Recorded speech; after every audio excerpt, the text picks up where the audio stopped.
和顾时旭冷战后，他把新交的女友带到我打工的餐厅，我端去饭菜，他故意找茬。女生问：“你们谈过？”顾时旭轻嘲：“我爸资助的贫困生，门不当户不对，我怎么会要？”我解开围裙，一言不发地离开。他和朋友说：“温莹肯定又要躲起来哭了。”顾时旭诞生，而且哭不了多久，就来求我给学费了。直到我拿着勤工俭学的钱申报了港大的交换生时，他终于坐不住了，敲响了我的房门，跟我低头：“就这么难事吗？”他不知道，我早就坐上了去港大的飞机，欠顾家的情，我已经还清，从此两不相欠。我拖着疲惫的身躯从餐厅回到顾家，顾叔叔正坐在沙发上。莹莹，学校老师给我打电话，说你申请了去港大的交换生。我给他倒了一杯水，努力让自己看起来自然一点。这2天提交材料，确定下来后半个月就走。他接过杯子，抿了一口水，沉默片刻后缓缓开口：“莹莹，是因为阿旭又交了个女朋友吗？”我笑了笑，从前我会因为这个生气，现在不会了。几个小时前，顾时旭特意把新交的女友带去我打工的餐厅，我端去的饭菜，他一会儿说饭太硬，一会儿说菜里有头发，故意找我茬。在他女友看出不对劲，问他是不是和我谈过时，他倾巢出声：“我爸资助的贫困生，门不当户不对，我怎么会要？”刹那间我醍醐灌顶，为什么一直以来他从未公开承认过我们的关系？原来归根结底，他一直嫌弃我的出身。那一刻，我忽然就释怀了。我和顾时旭从来都是两路人，恰好老师打电话问我要不要申请港大的交换生，我毫不犹豫地应下。顾叔叔劝道：“之前也提到过未来的打算，我给你和阿旭安排的出国留学，也就是这半个月的事儿了。谢谢顾叔叔，一直以来麻烦你这么久。这一次我想试试靠自己去走出一条路，一条没有顾时旭的路。”顾叔叔微微叹气：“阿旭知道吗？”“不知道。”也希望顾叔叔不要告诉他，我还有半个月就去港大了。在这期间，我不想节外生枝，不想任何人破坏。有道是黄粱一梦终须醒，一切虚假的缘分终落成空。顾时旭，此后人间多宽敞，南来北往不遇清。我拿着勤工俭学的钱，去学院财政处把这学期的学费补交了。走出来就看见了顾时旭的女朋友阮欣然，她也看到我了，嘴角勾起一抹嘲讽的笑，与他身旁的朋友交换了一个意味深长的眼神。那女生便率先发难：“哟，这不是那个被甩了还老是缠着顾时旭的可怜虫吗？”其他人顿时哄笑起来。我深吸一口气，我没有缠着他。阮欣然朝我走来，在我耳边一字一字地说道：“听说你跟了他10年，他也没给你个名分呀？”我和他本来就没关系。他嘲笑出声：“你假装不在意，真的很搞笑。好狗不挡道，麻烦你让让。”然后重重撞了我一下，手中的网球顺势滚落。与此同时，他的朋友又推了我一把：“你推我嗓尖！”我踩在了他的网球上。昨夜下过雨，地面还油渍湿润，球滚在地上，现在变得脏兮兮的。他惊呼一声，蹲下来把网球放在怀里，边擦边哭：“我又没惹你，你为什么要摔我东西？阿旭送给我的东西，我每天都擦得很干净，现在你踩得这么脏。”就在这时，阮欣然的朋友眼尖，瞥见了一旁的人：“欣然别哭，你老公来给你撑腰了。”我循声望去，顾时旭斜挎着包站在路灯下，神情淡漠又疏离。我的心猛地揪紧，不知道他在那里站了多久，也不知道我和阮欣然这一幕他看到了多少。我轻声说：“是他推的我才踩上去的。”顾时旭抬眼看着我，目光冷冽：“给欣然擦干净。”阮欣然可怜巴巴地看着他：“算了，阿旭，我不敢得罪学姐。”顾时旭走过来，夺下他手中的网球，捡起来，然后擦干净。那网球如同一颗炮弹，直直砸在我干净的白 T 恤上，瞬间洁白的衣衫上便沾染了一大片泥。那污渍就像我此刻破碎不堪的心，丑陋而又刺目。众目睽睽下，我蹲下身，把网球捡起来，我在身上擦拭了很多下，然后递给他的女朋友。阮欣然接过网球，甜甜地和我说谢谢。一辆车疾驰而来，几乎是本能的，顾时旭冲过来将他搂住，飞快地往旁边躲闪。车轮溅起的大片积水，毫不留情地溅了我满身。我看着他抱阮欣然避开的样子，恍惚间就想起了那些年，我也是这样护着他的。我10岁那年，顾叔叔把我从孤儿院接走。顾时旭淡淡地看了我一眼，他身上的新裙子，你买的？顾叔叔愣了一下，脸上闪过一丝尴尬。顾时旭了然，冷笑一声，答应我去迪士尼没去，我要的乐高也忘记买，却对一个不知道哪里来的野种这么上心。顾怀，你可真是一个称职的父亲。顾父一怒之下给了他一耳光。当着我的面，顾时旭愣住了。等他反应过来后，他的眼圈一下子红了。他狠狠地瞪了我一眼，捂着火辣辣的脸跑上了楼。我讨厌你，也讨厌这个野种。顾叔叔叹气回了书房。我手足无措地站在花园里，想了很久。我拿着仅有的钱买了乐高，鼓起勇气敲响顾时旭的房门。时旭哥哥，这个乐高送给你。可是他却直接扔下楼去。谁要你多管闲事？还有，不准你叫我哥哥。门被关上了。我下去捡起乐高，擦干净后放在了他的房门口。自那以后，我开始讨好顾时旭，只有这样，我才能拥有家人，才可以不被送回孤儿院。顾叔叔太忙，经常忽略顾时旭的需求，可我会认认真真的记住。顾时旭想抓萤火虫，可是顾叔叔忘记了。我跑去花园里抓了一晚上的萤火虫，然后气喘吁吁地跑上楼，敲开他的房门。他不耐烦地开门：“你又来干什么？”我拿出一个玻璃瓶，眼睛亮晶晶的：“顾少，你看这个是什么？”顾时旭皱着眉，揭开瓶盖，刹那间，一群萤火虫从瓶口鱼贯而出，幽绿的光瞬间照亮漆黑的夜，光影明灭，如梦如幻。顾时旭的眼睛微微睁大，点点萤火在他眸中点亮。可不过片刻，他就冷漠地盖上了盖子。你在讨好我？被人戳穿。我愣在原地。他抬起头，第一次认真地打量我。他递给我一张纸，我才发觉自己满头大汗。小孩，我性格孤僻，讨好我不容易，别叫顾少，以后叫我名字。说完就关上了门。我坐在门口沉思了很久。蓦地反应过来，他收下了萤火虫，是不是接受了我？那天起，顾时旭不再是一个人上学下学，他小小的身子背后有个更小的我。初中的时候，他学会了翘课，顾叔叔发现后，拿起扫帚要打他，我哭着挡在他面前，是我没有及时拦住。叔叔要打就打我吧。顾叔叔打了几下我的手心。阿旭，以后你犯错，妹妹就要挨打。你不想他挨打，你就不要犯错。顾时旭再也没有逃过课。后来他考试考砸了，失魂落魄地走在路上，一辆车疾驰而来，我从后面一把搂住他，带着他躲在了旁边。我们一起看着前面同学溅了满身的水。顾时旭怔愣片刻，忽然笑了起来。我不知道他在笑什么，可是他笑，我也跟着笑。那时我从未想过，有朝一日他也学着我当年护着他那样去护着一个人，而那个人不是我。从学校出来，我独自回家，洗了个澡后，我觉得有些头晕脑热的，昏昏沉沉就睡了过去。眼前的顾时旭身量还不算高大，他把我晃醒：“温莹，醒醒，我带你见世面。你带我来这儿干嘛？黑灯瞎火的。”我坐在岩石上，顾时旭在我背后双手插兜，嘴里嘟囔着：“哎呀，你别吵，等着看。”我还没来得及问看什么，忽然一道流星划破夜空。我愣了一会儿，兴奋地拉住顾时旭：“顾时旭，快看，流星，快许愿！”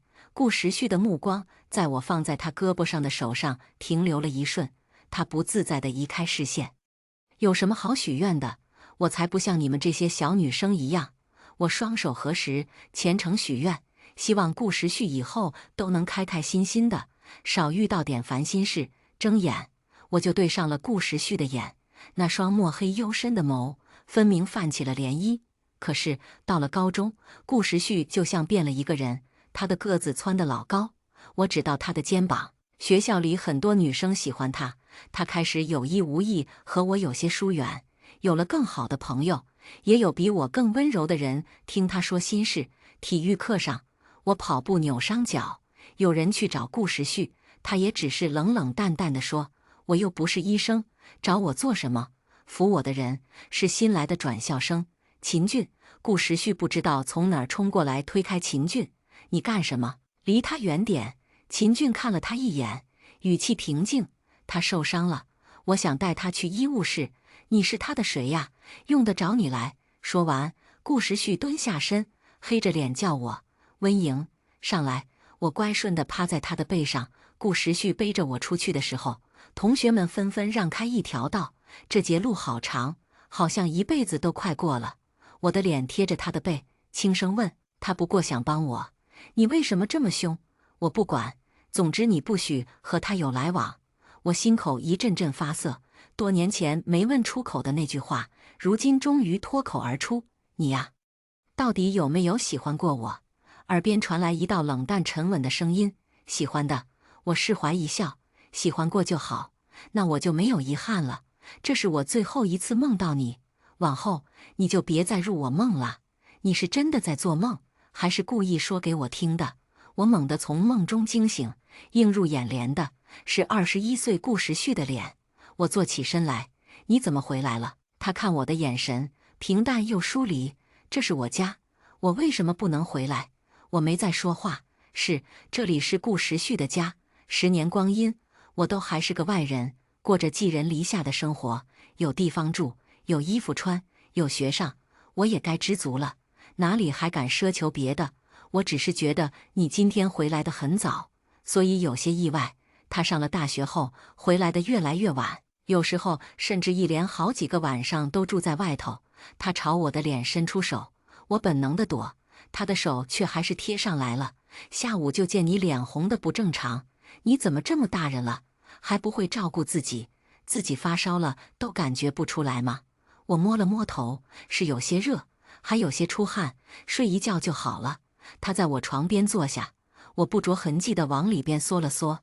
我带你去医院，你退烧后就买个新的网球赔给欣然。他今天下午哭了很久，我捏紧被子，是他推的我没有错，不会道歉。顾时旭的眼中隐有怒气：“温莹，我发现你成年之后脾气也跟着长了。”他站起身来，冷眼睨着我：“可是你别忘了，你这学期学费还没交。我这段时间一直在勤工俭学，攒下了不少钱。白天我就已经为自己缴了学费，我再也不怕顾时旭用钱来威胁我。去道歉，道完歉，我马上给你打钱。”“不需要。”顾时旭被我顶撞了几次，脸色难看得很。“好，好，我倒是要看看，没有我给钱，你能撑多久？”这天，导员召开年级大会，我连着发了几天的烧，赶去教室的时候已经很晚了。一进去就听见顾时旭轻笑了一声：“导员这次肯定会催那些没交学费的人交钱呐。”他的眼神有意无意地瞥着我，也不知道是哪些人，学费都不交。离导员进来还有10分钟，现在补交还来得及。我刻意避开他的视线，径直走向离他最远的角落坐下。不料下一刻，他竟然直接叫了我的名字：“温莹。”刹那间，所有人的目光都朝我投来，我就好像一只被突然暴露在强光下的小鹿，无所遁形。顾时旭嘴角勾起一抹笑意，可那笑容却未达眼底。“你是年级大班长，导员这次是通知什么事情？你知道吗？”我轻轻咳嗽了2声，试图缓解内心的慌乱与身体的不适，然后正视他。2件事，第一件事是学费问题。顾时旭和阮欣然对视了一眼，紧接着他们一同笑出了声。我抿了抿唇。第二件事是关于港大交换生的。顾时旭不以为然：“谁没事申请那玩意儿？”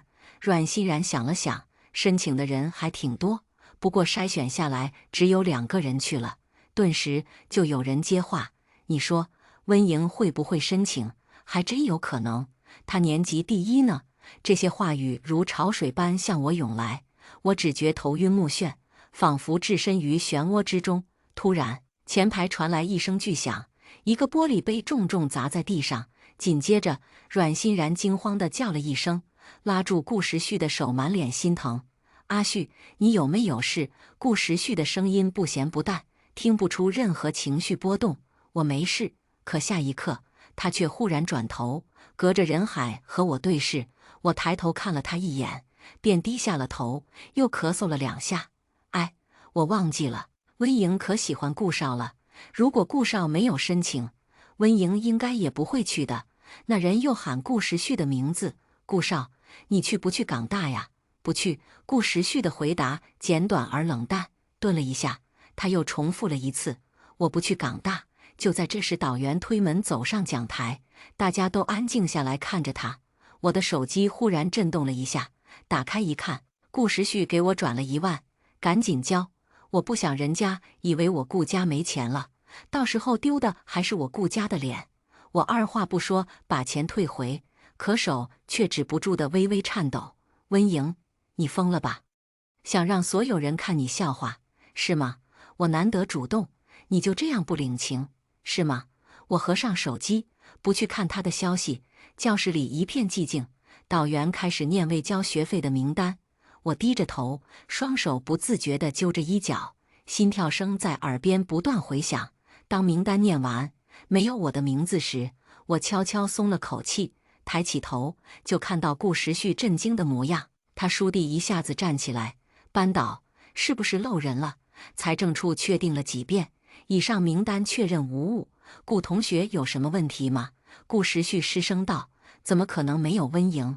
我和他之间的事，几乎所有人都知道。”班导的脸色略微有些难看。顾同学，温莹同学的学费显示是缴纳成功了的，可我明明没给他钱，所有人都知道。我是顾家资助的贫困生，我的尊严被他踩在脚下肆意践踏，从不敢还嘴。可这次，我自己缴了学费。这些天，我一直在勤工俭学，学费在上周就已经缴了。我的声音很轻，但在安静的教室里却格外清晰。顾时旭猛地回头看我，眼神复杂，似要将我看穿一般。最终，他缓缓坐下，一言不发。导员继续讲话。最后一件事，同学们，这次港大交换生的选拔竞争格外激烈，学校从众多申请者中，综合多方面因素进行考量，最终选定下了2位同学，名单会在下周公示出来。这时，阮欣然突然提高声音问：“老师，那能不能给点提示呀？比如是男生还是女生？”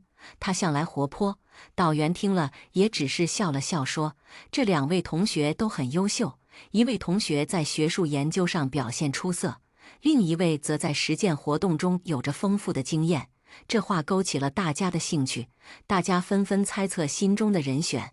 我微微低下头，心里默默祈祷导员不要再说更多了。静了许久的顾时旭在这时漫不经心地开口：“老师，咱们年级里谁在学术研究上最突出啊？”他的眼神似笑非笑地看向我。我是我们班唯一一个发了2篇赛论文的人。阮欣然也看向我：“温莹学姐，我记得你发论文了。”我心中一惊，但还是故作平静地回答：“咱们年级发论文的人有很多，同学们都很优秀。”导员看了看我，又看了看顾时旭，他顿了一下，说道：“温莹同学的成绩一直很不错，学术方面也颇有建树，但这次选拔不只是看成绩哦。”我悬着的心重重落了下来，抬头就对上了导员安抚的眼神，瞬间心安。顾时旭挑了挑眉，继续追问：“那实践活动方面呢？总该有个大概方向吧？”导员想了想，回答：“在志愿者服务、社团组织等方面都有涉及。”阮欣然在一旁嘟囔着：“这样还是很难猜呀。”“不猜了，不猜了。”顾时旭低头，像是在想什么一般。导员说道：“好了，同学们，具体的名单很快就会公布，大家回去好好休息吧。”众人纷纷走出教室。我刚出教室门，就看见顾时旭斜靠在墙上，双手环抱在胸前，他的眼神里已经充满了怀疑，紧紧盯着我看，仿佛要从我脸上找到答案。你好像变了一个人。我没有。他静了一下，又开口：温莹，你有没有申请？他话没说完，阮欣然从后面抱着他撒娇：好累哦，阿旭，今天晚上我们好好泡个澡睡觉吧。我买了新的睡裙哦。顾时旭来了兴致，再不看我一眼，我说不上来什么感觉，只觉得胸口又闷又堵。我这些时日一直反复发烧，今天来这一趟已经费尽力气，没走出去几步就晕倒在地。再次睁开眼，傍晚的病房空荡荡，只有我一个人，手机里全是未读信息。室友说：你看你为了挣那点钱，身体都累垮了，顾少还是在意你呀。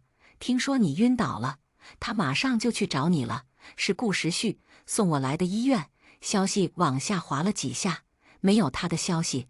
我的嗓子很干，缓了一下，我撑着床沿出门去护士站接水，视线瞥见隔壁的病房，我如遭雷击，怔怔地站在原地。这是我从来没有见过的顾时旭，他看起来很温和，正温柔地给阮欣然喂水喝。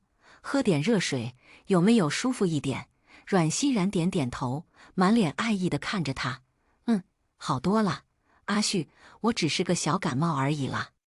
你非要拉着人家来医院干什么？我转身就要走，嗓子却很不争气地咳嗽了2下。病房里的人看了过来，我仓皇逃走。顾时旭追了上来，一见了我就蹙起了眉头，和刚才的温柔截然不同。你怎么自己跑出来了？我想接点水。他这才看见我手里的水瓶。我给你接，你先回去。我把水瓶挡在身后，低着头不看他。没关系，护士站就在前面了，我自己接就好。顾时旭看着我倔强的样子，眉头皱得更紧了。他伸出手，似是想要强行拿过我手中的水瓶，但最终还是忍住了。你身体还没好，别折腾了，回病房躺着去。他的语气带着一丝命令。我摇了摇头，我自己能行。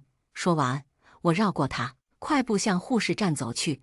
等我接好水回到病房，却看见顾时旭坐在椅子上，双腿随意敞开。见我进来，他才漫不经心地瞥我一眼，朝我走过来，站我面前酝酿了好一会儿，才别别扭扭地说道：把优药吃了，医生说你是劳累过度加上发烧引起的晕倒，需要好好休息调养。他犹豫了一下，把药放在床边的柜子上。给你放柜子上了。我轻声说：谢谢，你可以走了。他却没有离开的意思，反而在床边的椅子上坐了下来。为了那点钱把自己身体搞垮，值得吗？我抬起头看着他，没有说话。没钱就找我要，明明生着病还要去外边打工，这太不爱惜身体了。这要传出去，不知道的以为我们顾家破产了。他说这话的时候，我只觉得很可笑。拿钱一次次威胁我的人是他，看着我因为没钱出去兼职打工的人也是他，如今在我面前装好人的还是他。我不想和他纠缠了，只想他快点离开。你快回去吧，等一下你女朋友看见我们单独在这里不太好。他的声音很明显不开心了。所以你是看见我给欣然喂水喝，没有给你接水，你才不让我给你接水的。我抿了抿唇，我只是觉得你已经有了女朋友，我们要避嫌才是。你是在和欣然争风吃醋吗？我没有。顾时旭皱起了眉头，眼神冷冽。我真没想到，你自己都是个女生，还见不得我对欣然好，你就这么喜欢雌竞。我静静地看着他，他眼底不加掩饰的厌烦和不耐我尽收眼底。如果是从前，我一定会很难过，然后和他解释好久。可是现在，我突然失去解释的力气。上了大学之后，顾时旭总会下意识偏袒别人，来伤害我，甚至不惜用我的痛处来作为哄女朋友的笑料。他会带着女朋友去我打工的地方。你看，这是我爸资助的贫困生。时旭，你家都资助他了，他怎么还在打工呀？顾时旭唇角浮起一抹讥诮，做呗，人家骨头硬得很，就是不愿意给我道歉。女生娇笑，这贫困生真有意思。他也跟着笑。我愿称他为最有骨气的贫困生。从前我们一起读初高中的时候，只要有人提到贫困生2个字，他会当场掀桌，然后和那个人扭打在一起。老师打电话给顾叔叔告状，他回家后免不了一顿揍。我给他涂药的时候，很是心疼。顾时旭，下次不要和别人打架了。他垂眸，淡淡说：“再也不会有人这样说你了。”从回忆里抽身出来，我看着眼前的顾时旭，记忆里的人和眼前的这个人，分明长着一样的脸，可却是截然不同的2个人。我忽然释然地笑了笑，原来我喜欢的是从前的顾时旭，是从前意气风发、嘴硬心软的少年，不是现在的他。我终于放下了，彻彻底底。他皱起眉头，笑什么？烧傻了，是吗？我不答反问。顾时旭，是你送我来的医院吗？他愣住，然后不自在地别过脸。不是我。那就好。他凝视了我很久，最终什么也没说，转身去了另外的病房。不一会儿，门口一个人提着饭盒走了进来。看见来人，我有些惊讶。秦卷，他微微笑着朝我走来，那笑容如春日暖阳般和煦。好久不见，的确是好久不见。高中毕业后，我与顾时旭一同考入这所大学，而秦卷也在其中。奇怪的是，在校3年的时光里，我从来没有遇到过他，仿佛我们在这校园中各自沿着不同的轨道运行，从未有过交汇的时刻。他轻轻将饭盒打开，热气腾腾的饭菜散发着诱人的香气。有胃口吗？吃点东西吧。我心怀感激，一边不住地道谢，一边狼吞虎咽起来。吃太快被噎住时，他适时递过来一个保温杯，温柔地说道：“杯子是新买的，我已经烫过了才给你接的水，谢谢你。”我有些不好意思地笑了笑。他安安静静地看我吃饭：“是你送我来的吗？”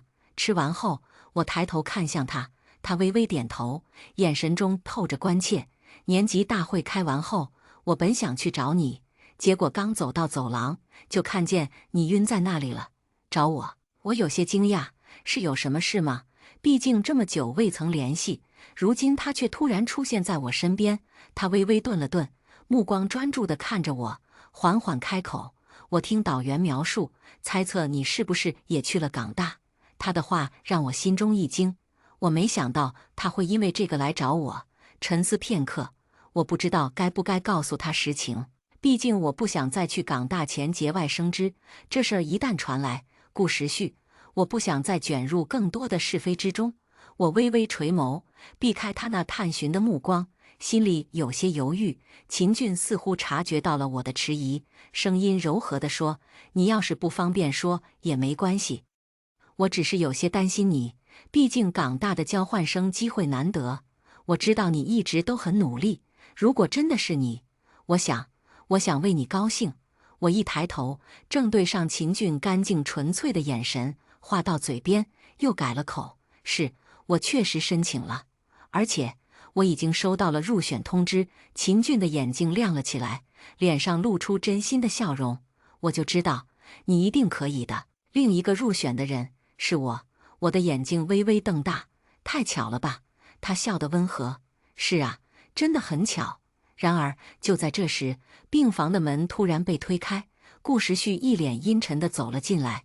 他的目光在我和秦俊之间来回扫视，最后落在我身上，冷冷地说：“怪不得想赶我走，温莹，你还真是有本事，医院里也能和别的男人打得火热。”我皱起眉头，心中涌起一股愤怒：“你不要胡说八道！秦俊只是来看我，给我送点吃的。”顾时旭冷冷地看向秦俊：“看望送吃的，你们什么时候关系这么好了？”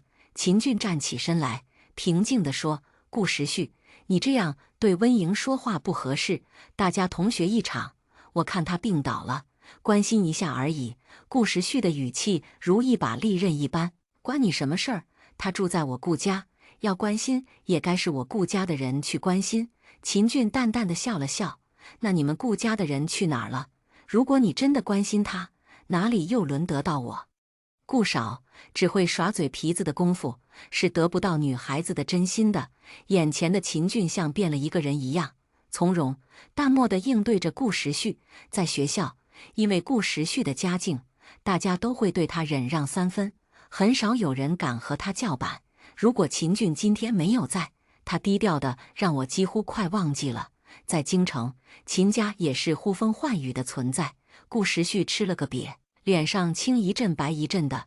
阮欣然及时出现，将他拖走。病房里只剩我和秦俊。刚才谢谢你，不然我都不知道怎么收场。没什么，我只是不想看到他欺负你。顿了顿，他又问：输了液之后好点了吗？好多了。其实我也没什么事，可能是最近太累了。他看着我，目光微微的闪了闪。你去港大，顾时旭知道吗？他不知道。秦俊了然，眼中渐渐漫开一抹笑意。下周一导员就要发公示了，我准备这周天就走。秦俊点头，也好，那港大见。周六这天，我正在家里收拾东西。这些年，我在顾家的东西，一个行李箱就能装走。顾叔叔敲我的房门，去莹莹，阿旭晚上的生日会，他还是定的老地方，你们年轻人聚聚就好，我就不过去了。公司有点事。我这才反应过来，我竟然连顾时旭的生日都忘记了。我打开抽屉，里面放着我给顾时旭准备的礼物。我很早前就开始准备了，是一个相册。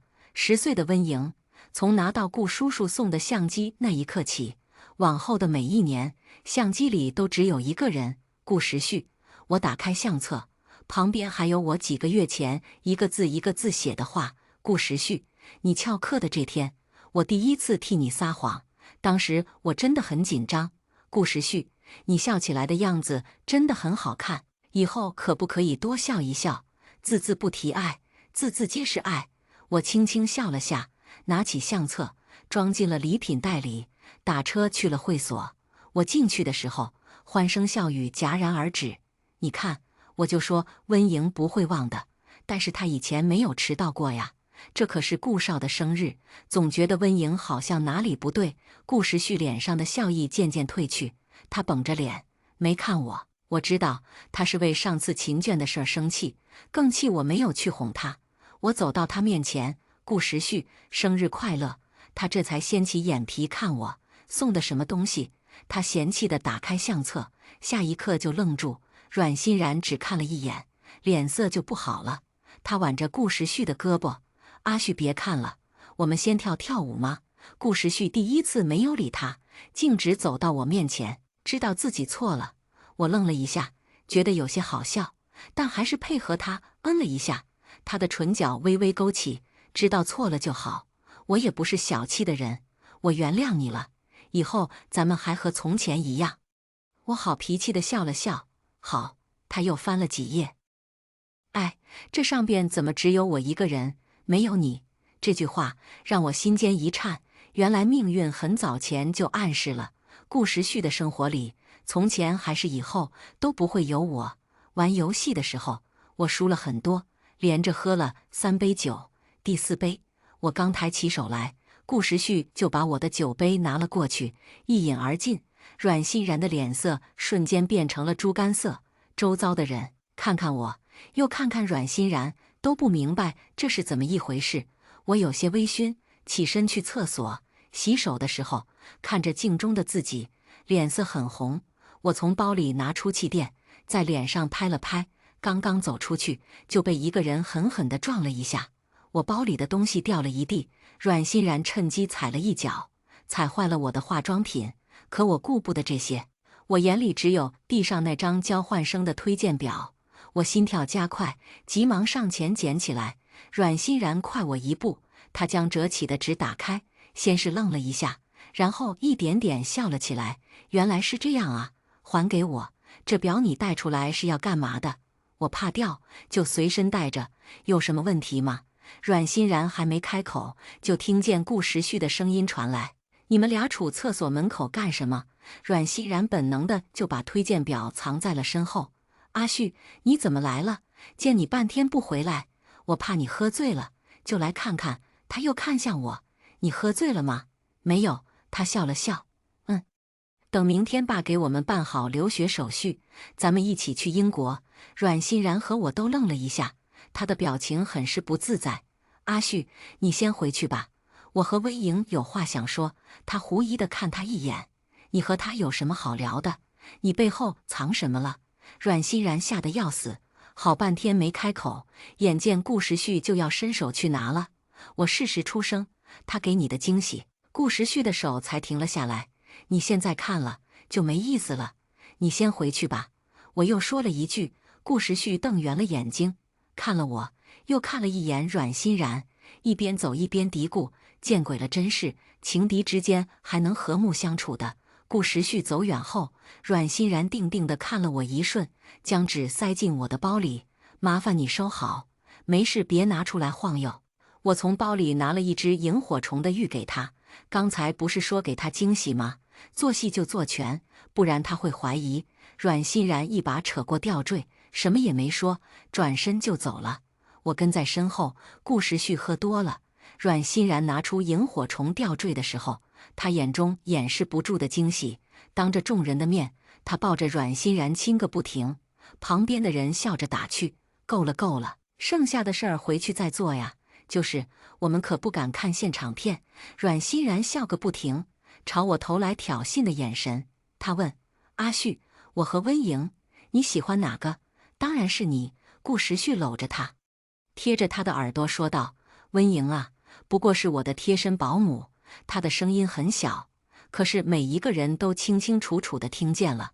我静静地坐在角落，看着他们亲昵互动，心中没有预期的刺痛，只是略微苦涩和释然。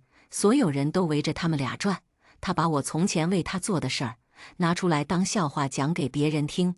有人惊呼：温莹怎么跟狗皮膏药一样？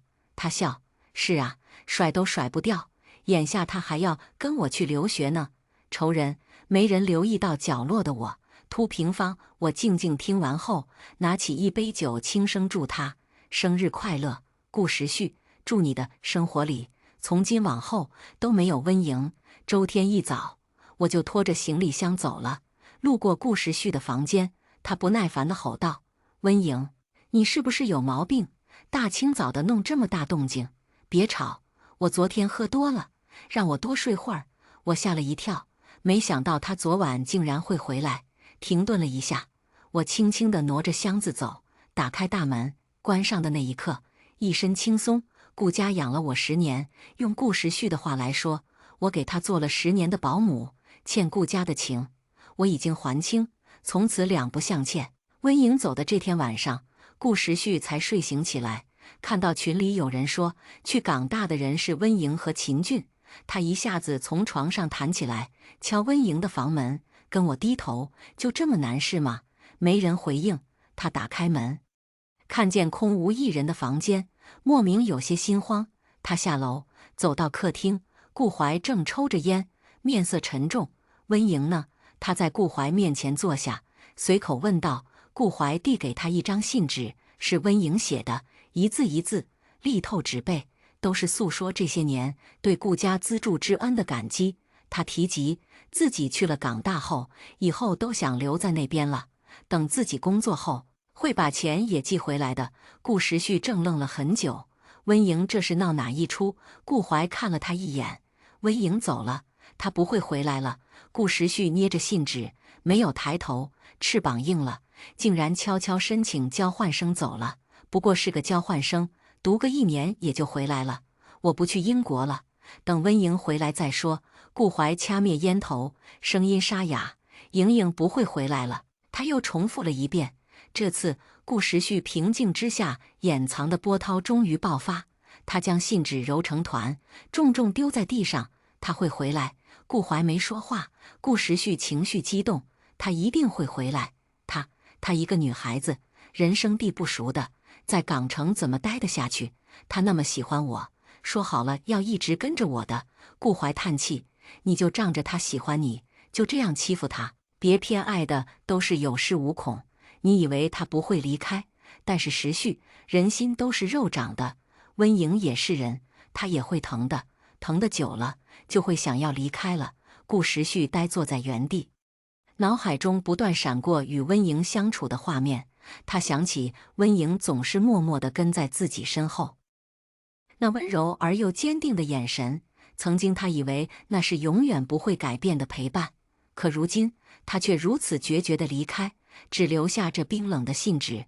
顾时旭静坐了很久，在开口时，他问：“温莹给我留下什么话了吗？”“没有，他什么也没给你留下。”顾时旭拿出手机，开始打温莹电话，拉黑，又发微信，还是拉黑，所有社交平台的联系方式都是拉黑。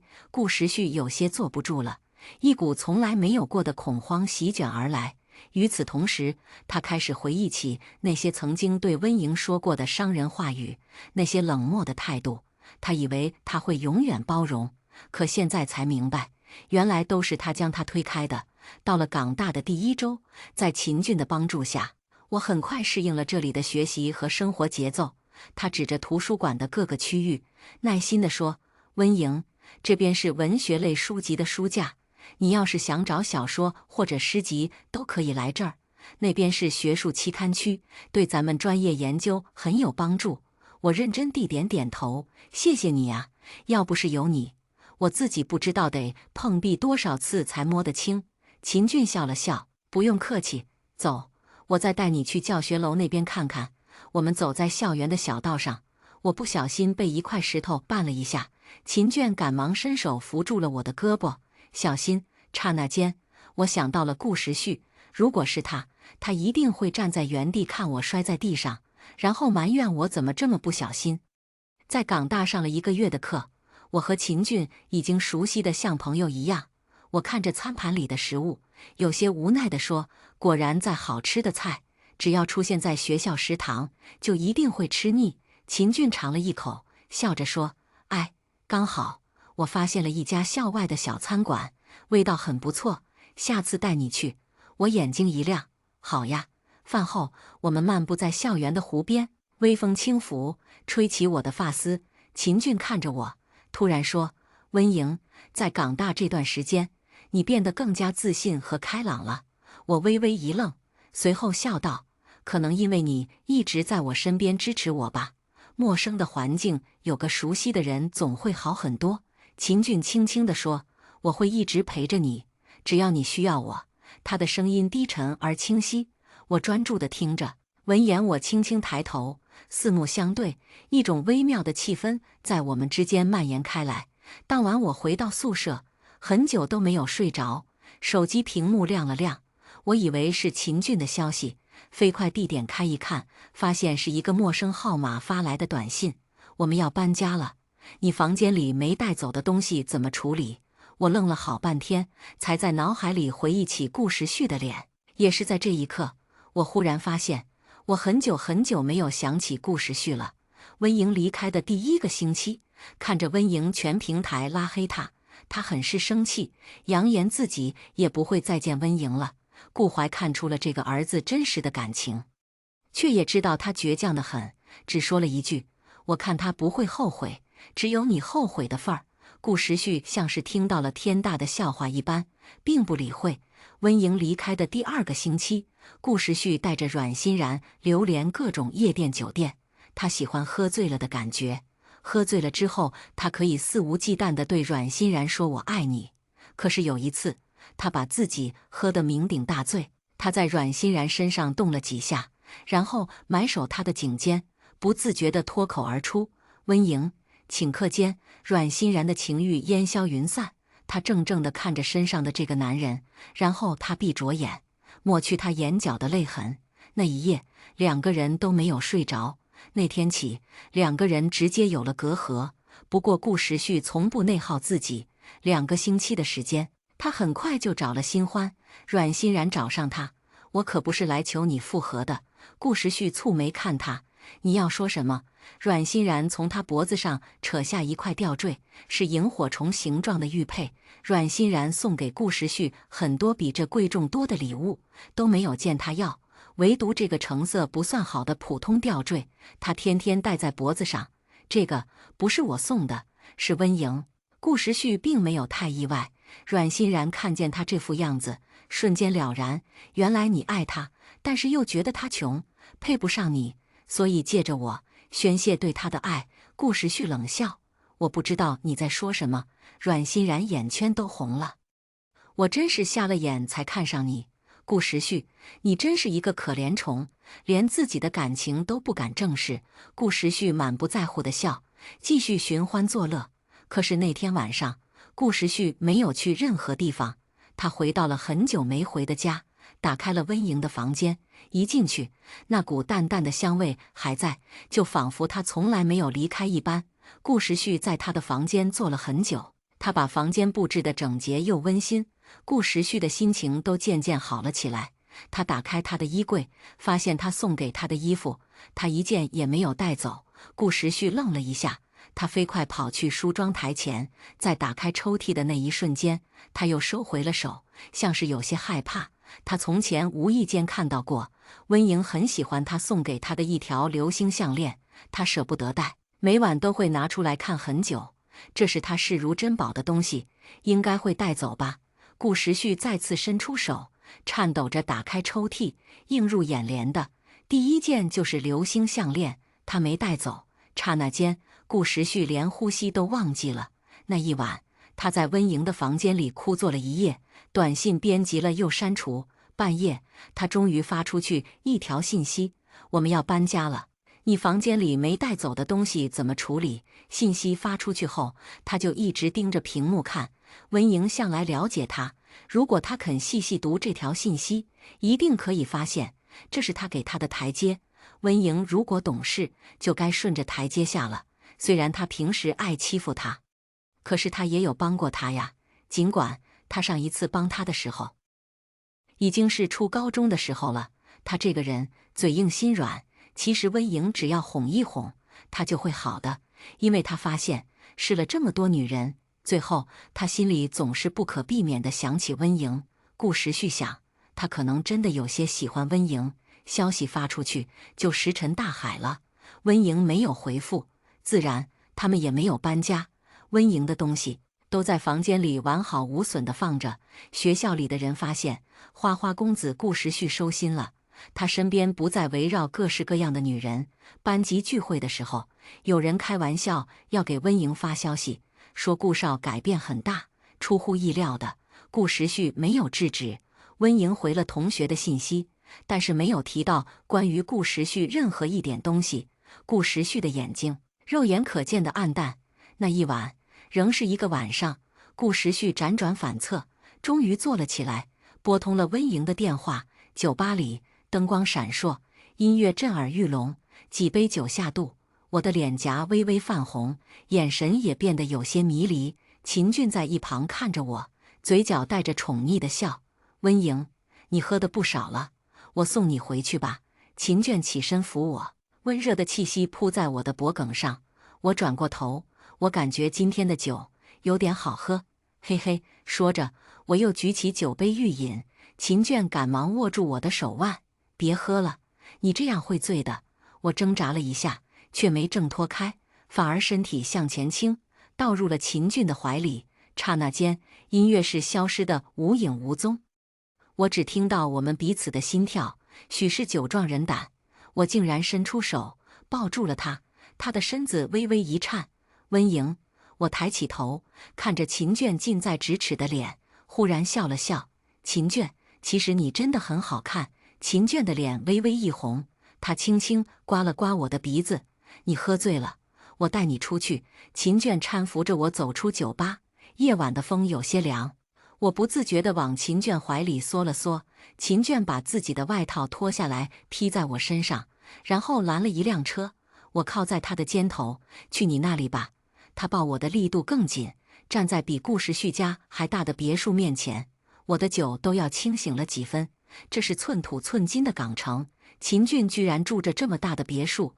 他扶着我走进屋内，我脚步踉跄，秦俊几乎是半抱着我走向沙发。“我去给你倒杯水。”秦俊说着，转身就要走，我却一把拉住他的手，轻轻说道：“不要走。”秦俊回过身，缓缓在我身边坐下。我顺势靠在他的肩上，感觉好像是醉了。“秦俊，你醉了吗？”“嗯。”过了一会儿，我坐直身子，看着秦俊。秦俊抬眼，目光与我交汇，我们的眼神中都多了一丝别样的情愫。秦卷慢慢伸出手，握住了我的手，我没有挣脱，反而回握住他。过了一会儿，秦卷轻轻抚上我的脸，看着我的眼睛，我的睫毛微微颤了颤。他缓缓低下头，靠近我的脸，给我足够的时间去躲避。我闭上双眼，没有丝毫退缩。轻轻相碰的瞬间，仿佛有电流穿过全身。秦俊的吻起初很轻柔，像是在试探，又像是在珍视着眼前的人。我的手不自觉地抓紧了秦俊的衣角，身体微微颤抖。秦俊感受到我的紧张，微微离开一点，轻声说：“别怕。”然后再次吻了上去。这次他的吻逐渐加深，带着压抑许久的热情。我也渐渐放松下来，开始回应着他的吻。秦俊的手从我的脸庞滑向我的脖颈，再到我的后背，将我紧紧地贴向自己。我的双臂也环绕上他的脖子，手指插入他的发间。他的眼神骤然变深，将我打横抱起，往卧室里走。压下来的时候，他问：“温莹，还有反悔的机会？”我将头埋在他的怀里，听着他有力的心跳声。我不后悔。秦俊再次靠近，这一次的吻少了几分最初的克制，多了些难以抑制的渴望。迷迷糊糊间，我上衣的扣子正在一颗一颗地被打开。我感受到一团火在我全身游走。玻璃窗上，我看见我的肌肤在微弱的灯光下散发着瓷白的光泽。他抬手关了灯。这一夜，外头下起了淅淅沥沥的小雨，雨点打在花朵上，起初是温柔的，后来逐渐变成狂风暴雨。娇嫩的海棠压弯了腰。我醒来的时候，手机里有一个未接来电。秦卷从后面抱住我：“今天没课，你多睡一会儿。”我点了点头，头确实很晕。半梦半醒间，我听见我的手机铃声响起，继而是秦俊淡漠的笑声：“你要找莹莹吗？怕是不行，她昨晚累了一整夜，我让她好好休息呢。”我睁开眼，秦卷已经端着牛奶走到我面前了。我喝了一口：“有人给我打电话吗？是顾时旭。”我哦了一声，乖乖把牛奶喝完。放下杯子的时候，才看见秦俊一直在看我，目光灼灼。“莹莹，我们现在是什么关系？”我笑了笑，自然而然靠在他怀里。我想想，男女朋友吧。我从来没想过会和顾时旭再见，那样骄傲、那样志得意满的人，重新站在我面前的时候，眼眶里满是血丝，下巴长起了青色的小胡子。而我穿着秦俊给我买的小裙子，正挽着他的胳膊从商场走出来。爱人如养花，我就像一朵被滋养得极好的海棠，一颦一笑皆是明艳。抬眼看到顾时旭，第一眼我差点没认出来。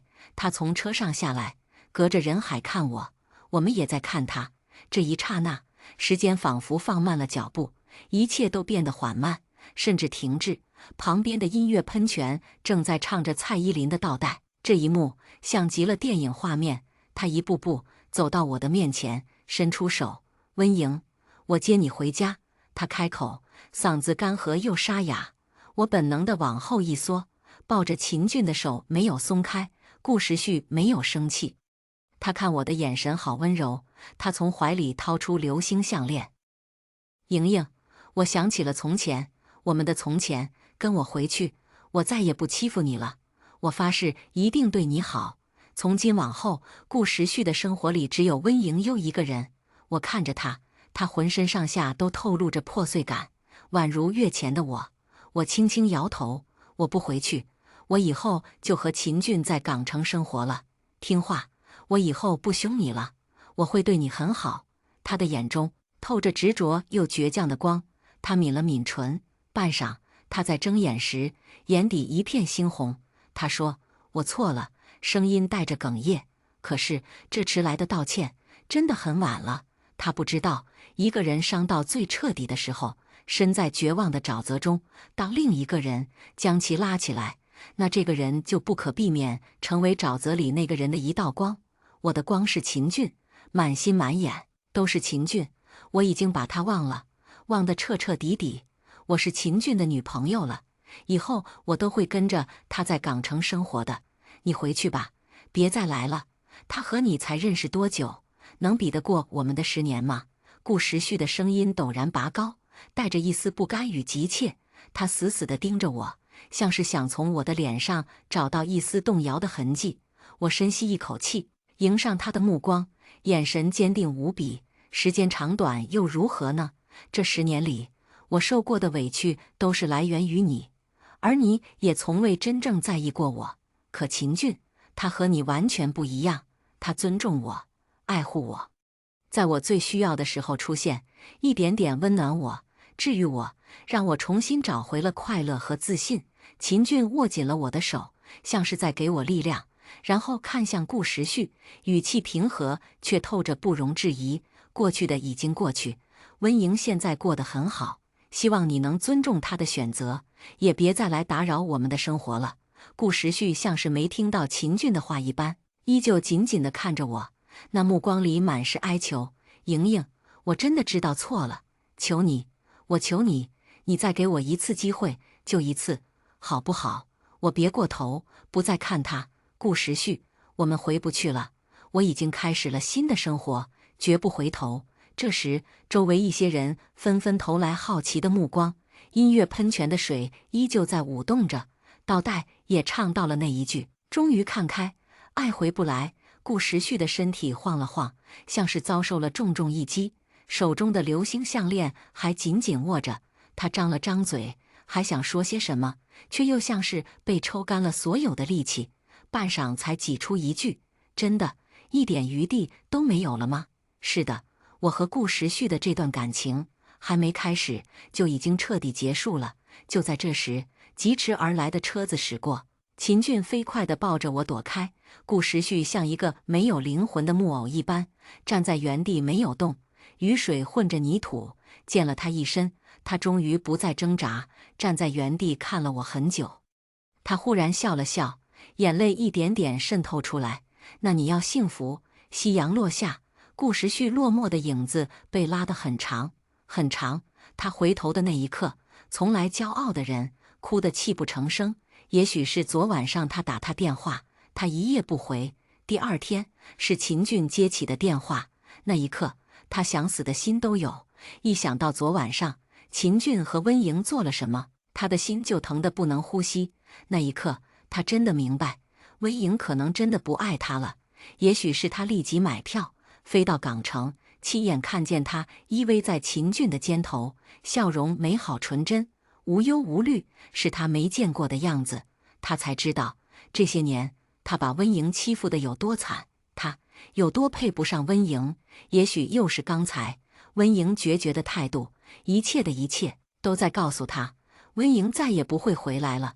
他以为这段感情里他是主导者，无论他怎么做，左右温莹都不会离开他的，因为他根本离不开他。可是这一刻，他终于明白，原来主导者是温莹，原来真正离不开的人是他，原来后悔的那个也是他。终于看开，爱回不来。第一个故事就分享到这里了，接下来的故事更精彩。宋洵成为植物人的那几年，我寸步不离地照顾他，他的白月光则一走了之，跑到国外潇洒度日。他醒来后，却听信白月光的一面之词，误认为我才是那个抛弃他的人。任凭我如何解释，他都拒不相信。沈墨，当初你抛弃我一走了之，现在又来我面前装什么样子？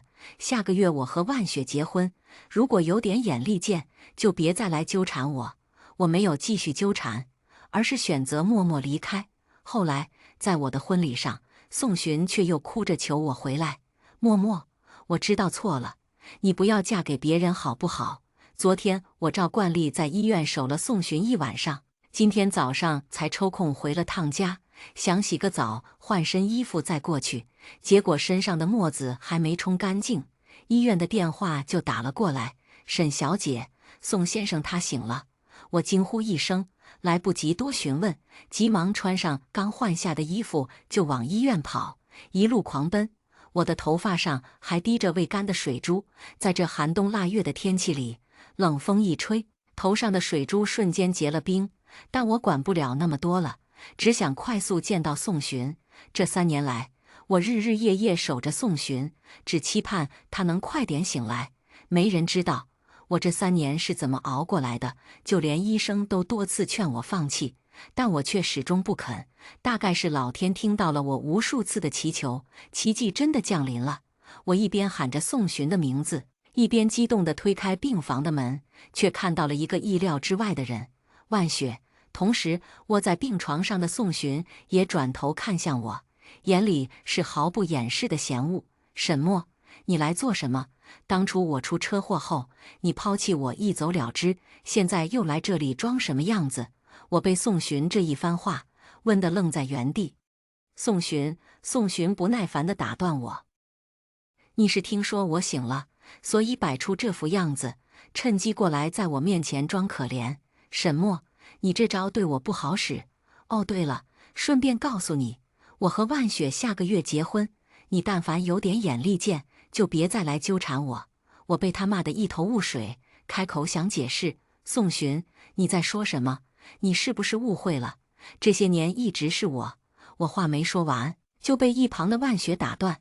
她趾高气昂地看着我，冷笑道：“沈墨，你怎么还有脸过来看宋寻？当年宋寻出了事，你可是连看都没来看他一眼，拍拍屁股就跑出了国。亏我还以为你对宋寻是真心的，我真是看错你了。还好我这些年没日没夜地照顾宋寻，他总算醒来了。难不成这时候你还想厚着脸皮说这些都是你做的不成？沈墨，你也太不要脸了吧！”我被万雪这番不要脸的发言震惊了，我也终于明白过来，宋寻为什么会刚才对我说那些话，原来是万雪先一步颠倒黑白，愣是把这些年的功劳揽到自己身上。不仅如此，他还恶人先告状，给我扣上了无情无义的帽子。万雪，你说这些谎话就不怕遭雷劈吗？我转头看向宋寻，宋寻，这么多年一直是我在照顾你，不信的话，你大可以去问这里的医生护士，每一个人都能为我作证。万雪恼怒，谁不知道你已经把这些人都收买了？他们当然是向着你说话了。说完，万雪抹着眼角并不存在的泪，顺势趴在宋寻肩上诉苦：“宋寻，你要相信我呀，我说的都是真的。这么多年我没有功劳也有苦劳啊。我知道沈墨一直看不惯我，但我没想到他竟然连这种话都说得出来，我好委屈呀！”我顿时无语，你少往我身上泼脏水。万雪，你要有点良心，都说不出这种话。有本事你去跟我调监控，看看是谁每天进进出出这里的，你敢吗？够了！宋寻忍无可忍地打断，之后狠狠瞪着我：“沈墨，你还要撒谎到什么时候？你以为我会信你的鬼话？”我看向宋寻，彻底愣住了，只觉得眼前朝夕相处多年的人，在此刻格外陌生。这就是我日日夜夜守了3年的人。我曾经幻想过无数宋寻醒来后的场景，但我万万没想到会是今天这样。我一遍遍地解释，但宋寻始终不信。其实只要仔细观察就能发现，对比我一身旧衣服，一脸狼狈的模样，此刻的万雪穿着貂皮大衣，还做着精致的美甲，甚至还化了全妆，任谁都能看出来哪个是常年照顾病患的人。但只有宋寻看不到，毕竟在宋寻心里，我始终比不上他的白月光，所以我说什么都是无济于事。我苦笑一声，忽然觉得这一刻从身到心都异常疲惫，我不愿再纠缠什么，点点头：“好，我走。”我头也不回地离开这个待了3年的病房，也在这一刻对宋寻彻底死了心。因为没吹头发，加上吹了冷风，刚回到家我就病倒了，发烧到了将近40度的高温。我一个人在家，没人照料，只能叫了外卖给我送了粥和退烧药。人往往生病时是最脆弱的，回忆起这些年的，我没日没夜地照顾宋寻，每天守在病床前，但凡他有一点动静，都会让我忽然惊醒。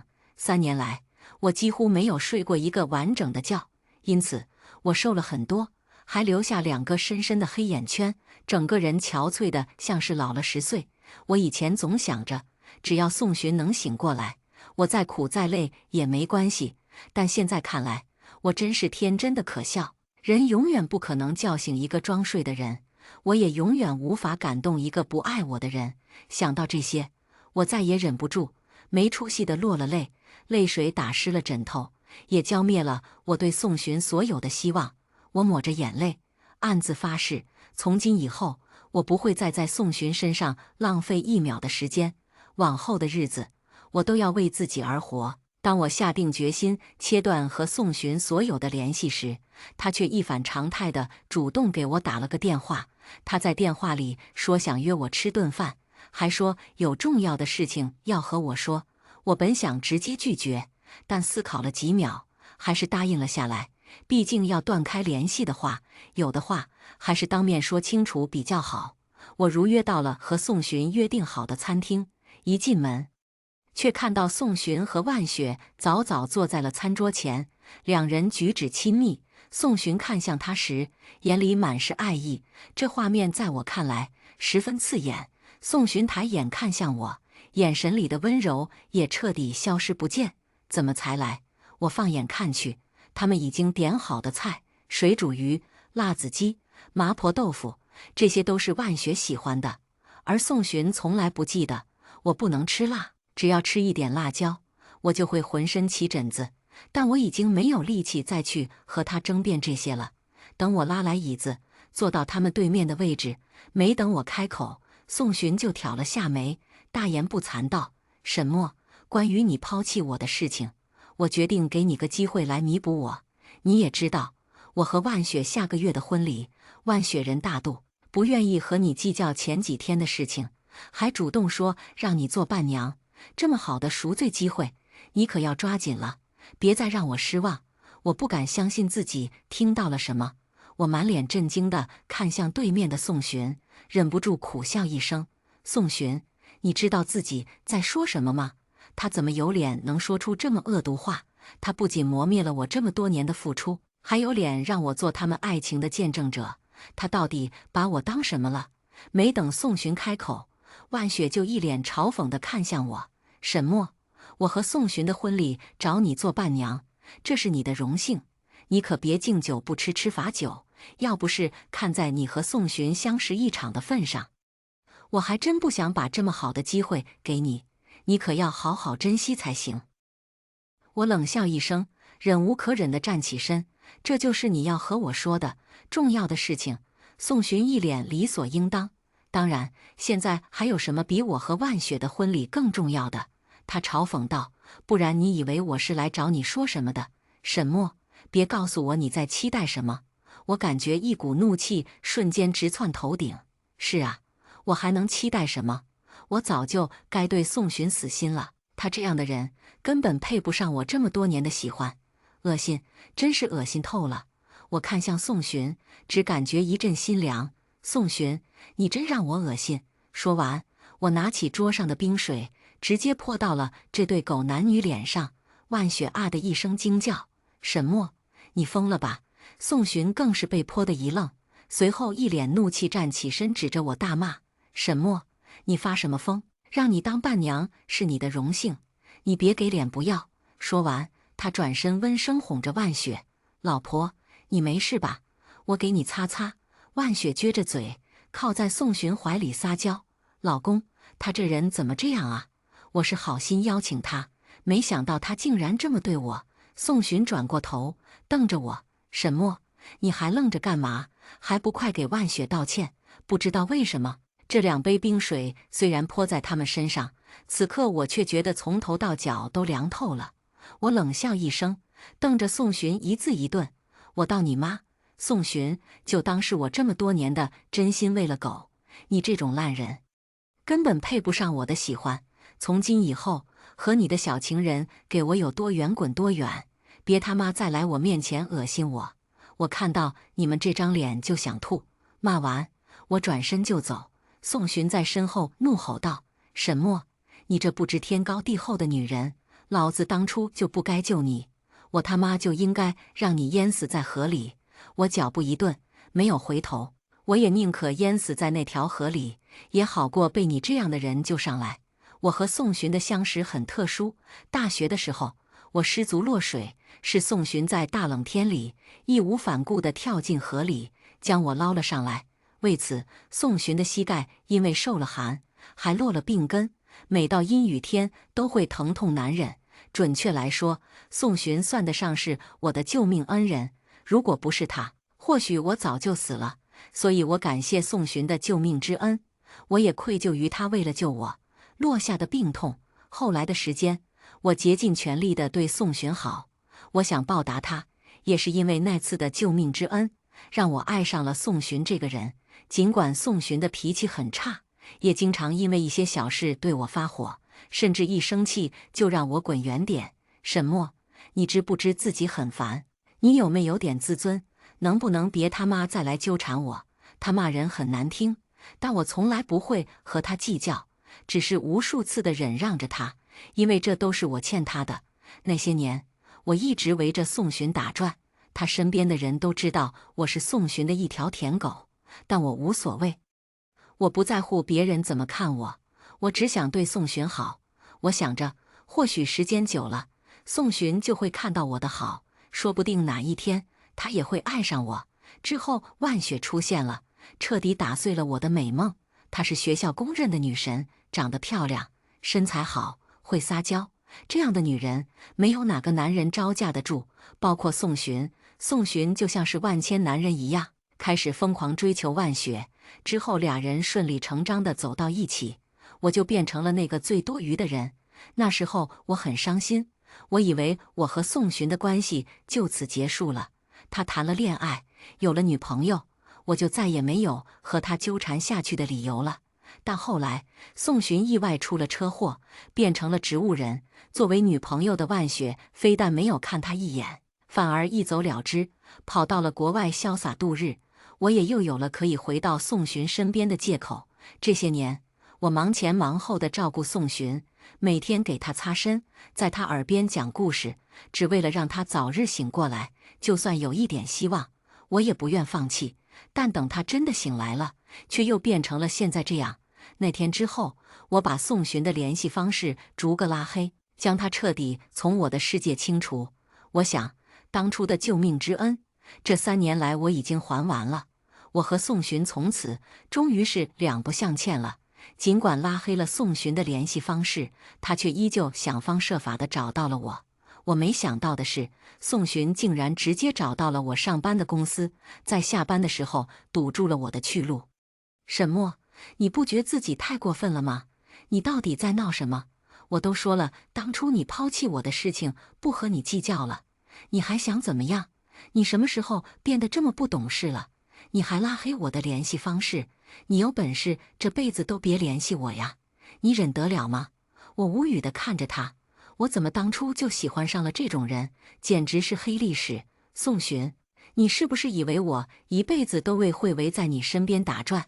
无论你提出多无理的要求，我都能答应你。宋寻的表情像是默认了，我苦笑一声，你错了。曾经我事事依着你，是因为我喜欢你，我感激你，但现在不了。宋寻，我不喜欢你了，你的救命之恩，我早还完了。此话一出，宋寻当场愣在原地，他的表情有一瞬间呆滞和不可思议。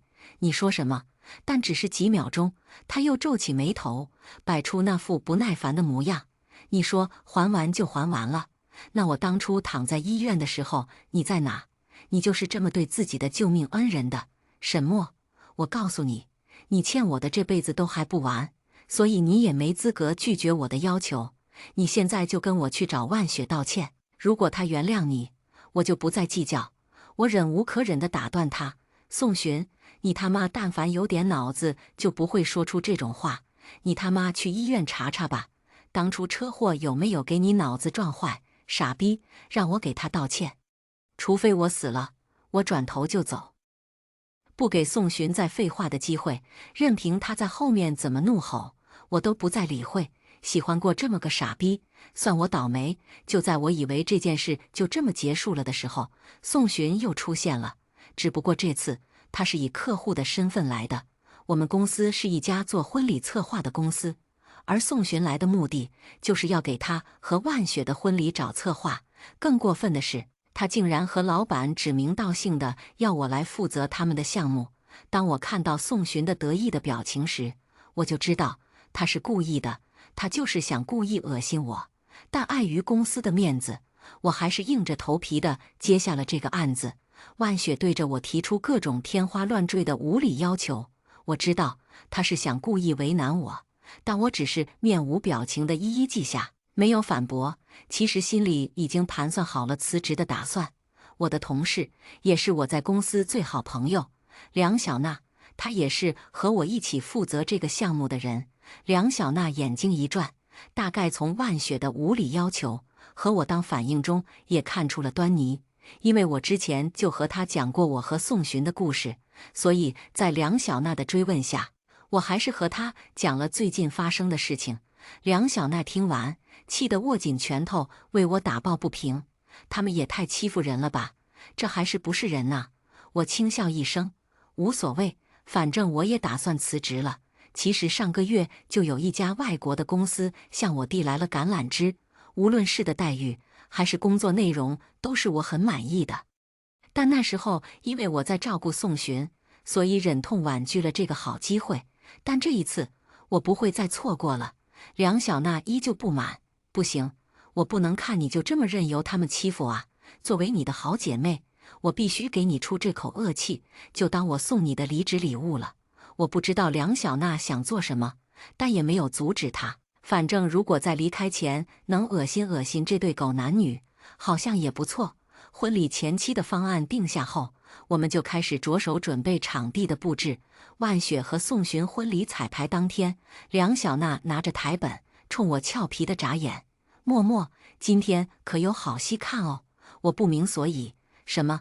你就等着看吧，可精彩了。婚礼彩排进行到中间，按照彩排提前定好的内容，现在应该是大屏幕要播放新郎新娘的婚礼纪录片。但屏幕亮起时，里面的内容却变了。屏幕中是万雪和一个男人纠缠在一起的画面，那画面让现场的人看了都忍不住倒吸一口冷气。万雪在画面中穿着性感，勾着男人的脖子，娇滴滴的撒娇：“周哥，还是你有本事，我那个未婚夫可比不上你。”屏幕里的男人哈哈大笑，拍了一下万雪的屁股：“没想到你都快结婚的人了，还这么会玩，小骚货！你老公知道你在外面乱搞吗？”万雪哼笑一声：“你不说我不说，他去哪儿知道？再说了，他爱我爱得要死，我说什么他都信。傻子一个，我早就对他腻了。”哈哈哈，有意思。那你说，你是爱他还是更爱我？那还用说吗？现在我当然更爱你啊！要是先遇到的人是你就好了。周哥，你又帅又有魅力，不知道比我那个未婚夫强多少。要不我改嫁你，好不好？那可不行，我可是有老婆孩子的人，咱俩呀，只能玩玩了。说完，俩人又抱在一起啃上了。画面真是要多精彩有多精彩。我看到宋寻的脸都绿了，万雪的脸更是吓得惨白。她慌忙拉着宋寻想解释：“老公，不是这样的，你听我解释。”宋寻狠狠甩开她的手，怒道：“还有什么可解释的？难不成你还要说视频里那个人不是你？万雪，你真当我是傻逼呢？我他妈哪里对你不好？你竟然敢给老子戴绿帽子！”万雪急得快哭了：“不是的，老公，我也是受害者呀，是他威胁的我。对，是他威胁我，我不是自愿的。”宋寻冷笑：“我看你享受得很，可不像不是自愿的。”我站在远处看着这一幕，差点笑出声。梁小娜撞了我一下，也跟着低笑：“怎么样，爽不爽？这口恶气出了吧？”我点头：“你怎么做到的？简单的很。”梁小娜打了个响指：“这个姓周的是我找的演员，我让他伪装成上市公司的老板，故意接近万雪，结果没想到万雪这女人这么容易上钩，随便一个有点钱的男人勾勾手，她就立马扑上去了。这录像是我提前在他们的酒店放好的摄像头，我聪明吧？”我冲他举起大拇指：“厉害厉害，我佩服。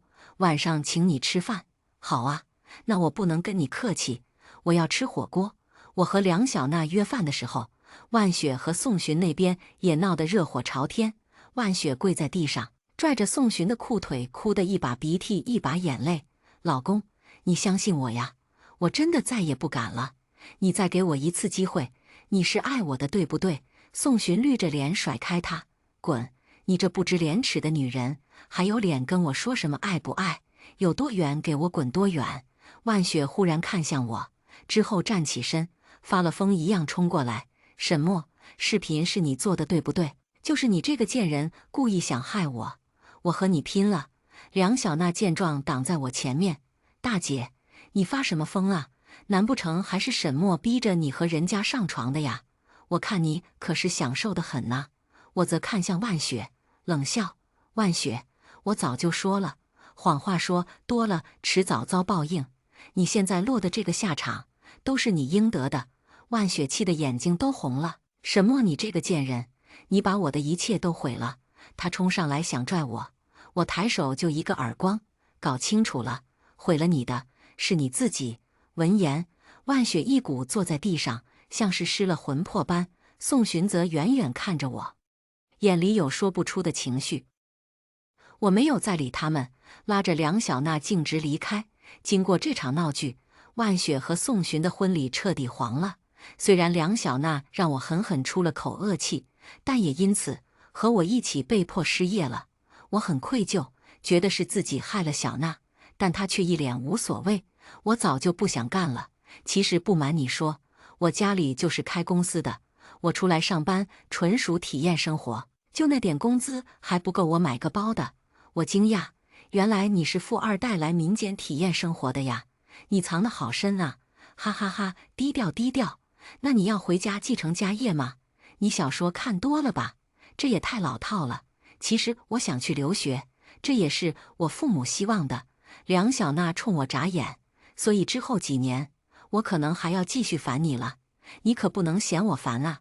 我笑了，真好，这样我去异国他乡，身边还有熟悉的朋友，那样好像也不算太孤单了。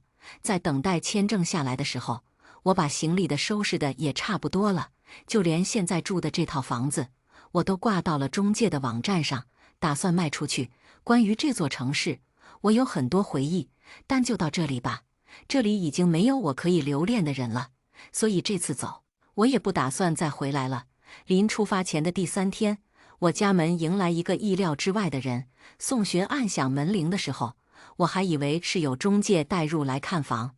我笑着打开门，却在看到宋寻的瞬间，笑容瞬间僵在脸上。沈墨，我脸色不善，你来做什么？我以为上次会是我最后一次见宋寻了，他现在又找上门想做什么？宋寻脸上没有往日的不耐烦，反而闪过一丝心虚。我来看看你，这里不欢迎你，麻烦你出去。宋寻尴尬一笑，他看上去憔悴了不少，头发长了，整个人瘦了一圈，嘴边冒出了青色的胡茬，也没来得及打理。想也知道，经过上次的事情，他大概受了不少打击，但我一点都不觉得他可怜，只觉得这是恶有恶报。宋寻苦笑，我知道，你怪我，你恨我也是我活该的。我皱着眉，只觉得今天的宋寻很奇怪。你说完了吗？说完就请你出去吧。我冷笑一声，还是说你又是来找我给你的万雪道歉的？上次我打了他，你心疼了？宋寻眼里满是慌乱。不是的，默默，我是来找你道歉的，都是我的错，是我错怪你了。那天之后，我就和万雪分开了。之后我才发现他对我撒了很多谎话。我去医院查了监控，也问了医生和护士，我才知道，原来这些年一直是你在照顾我。默默，是我错怪你了，我错得离谱。默默，我们重新开始好不好？我会对你好的，我会给你想要的一切。你不是喜欢我吗？继续喜欢我好不好？我看着宋寻，从他的眼里看到了那个一脸冷漠的自己。这些话，曾经是我最渴望从宋寻嘴里听到的。这么多年，我一直期盼着他能对我说他爱我，但现在愿望实现了，我却发现我早就不想要了。原来心死了，就什么感觉都没有了。良久，我轻笑一声，宋寻，我早就和你说过了，可惜你不信。既然当初你没有选择相信我，那现在你也没有资格再来求我。我的心早就死了，没有人会一直等你。宋寻，我已经不喜欢你了。宋寻红了眼眶，他拉住我的手，默默，你还在和我生气对不对？你在说气话对不对？我和你道歉，你让我做什么都行，只要你能原谅我。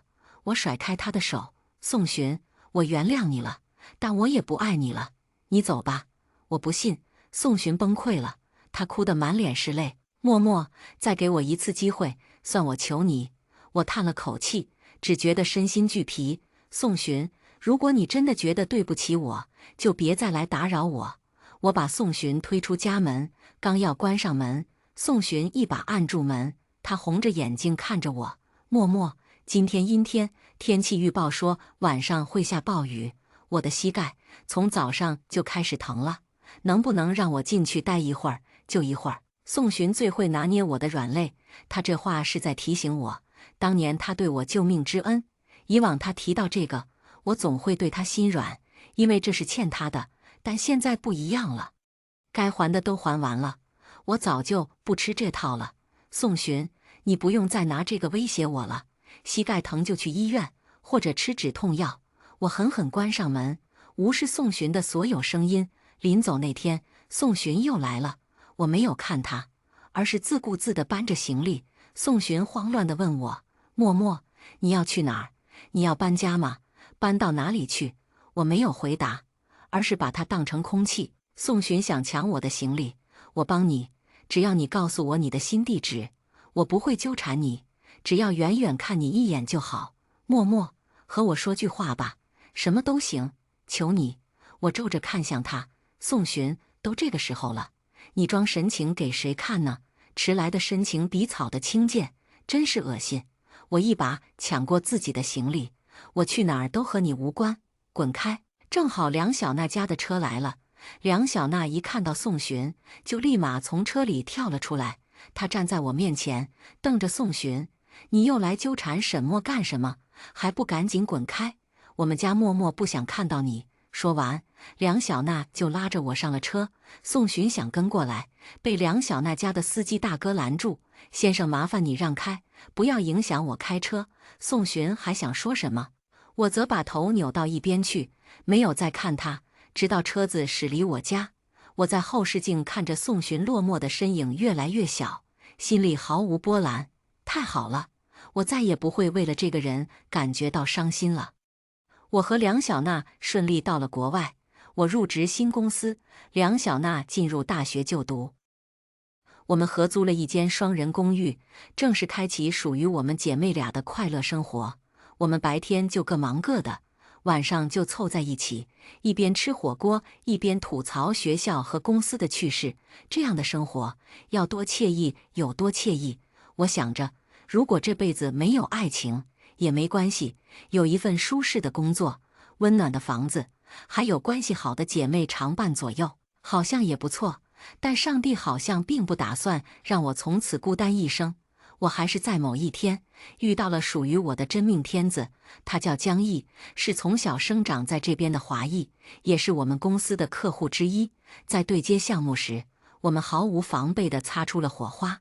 江毅是个很风趣幽默的人，他经常会为了逗我笑，给我讲各种笑话，同时他也对我十分温柔体贴，会记得我不能吃辣，会给我准备我最喜欢的水果，会在每天早上对我说早安，也会在周末带我去最喜欢的海边郊游。他把我的每一句话都牢牢记在心里，他给了我在宋寻那里从未感受过的温柔，所以我们顺理成章地走到一起，开始了旁人都羡慕的爱情旅程。我终于开始相信那句话：上帝为你关上一扇门，总会为你打开一扇窗。江毅的出现彻底打开了我心底封闭已久的那扇窗，在他身边，我终于可以做回最真实的自己，甚至有时候和他耍耍小性子，他也会笑着一一包容。原来被人宠爱的感觉这么好，就连梁小娜都说，恋爱后我好像变了个人，变得比以前更自信更爱笑了。她说，你看，老天是公平的，让你遇到宋寻那种混蛋，也会给你一个像江毅这样的天使。我笑了。是啊，大概是老天都心疼我，所以才会派江毅来拯救我。来这边的第2年，也是我和江毅在一起的第2年，我们终究是走到了谈婚论嫁的这一步。江毅在花海和朋友们的见证中向我求婚：默默，嫁给我吧，我会永远爱你。我欣然接受，和江毅相拥而泣，梦想的画面终于实现。只不过对象换了人，但好在是对的人。作为婚礼策划人，我亲自策划了自己的婚礼，并且邀请梁小娜当我的伴娘。婚礼当天，我穿着白色的婚纱，在后台化妆，心里是难掩的激动，却不成想，抬起头，竟见到了许久未见的老熟人宋洵。他不知道是从哪儿得知了我要结婚的消息，竟然不请自来的跑到国外来。我透过镜子看到身后的宋洵时，先是一愣：“你？”宋洵红着眼睛，一步步朝我走来。他艰难地开口：“你要结婚了。”我没有回答，而是静静看着他。宋洵走到我面前，一下子跪在我面前。我吓了一跳：“宋洵，你做什么？”宋洵低着头，拉着我的手，我感觉手上一阵湿润。他哭了，肩膀不停耸动，委屈得像个孩子。“默默，我知道错了，你不要嫁给别人好不好？你不要嫁给别人，我求你了。”他哽咽着重复，哭求。我缓缓抽回手，慢慢开口道：“宋洵，我希望你是来祝福我的，而不是来破坏我的幸福。我先生他人很好，对我温柔体贴，从不会乱发脾气。他记得我所有的喜欢，他知道不能吃辣，也知道我最喜欢的水果是草莓。